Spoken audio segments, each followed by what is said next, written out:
বড়লোক বা ধনী হয়ে জন্মানো তোমার হাতে ছিল না। সুন্দর বা হ্যান্ডসাম হওয়াটাও না। কিন্তু নিজের জীবন বদলানোর শেষ অস্ত্রটা তোমার হাতেই আছে। ধনী হও। ধনী হতে না পারলে অ্যাট্রাক্টিভ হও। অ্যাট্রাক্টিভ হতে না পারলে ইন্টেলিজেন্ট হও।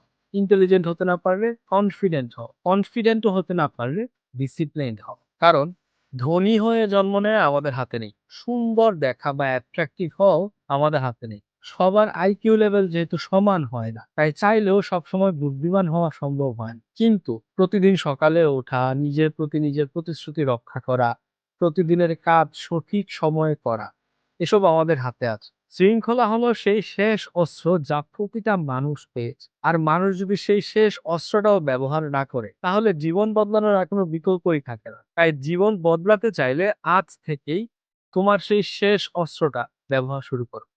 এখন এটা তোমার উপর নির্ভর করছে যে তুমি শৃঙ্খলা বেছে নেবে নাকি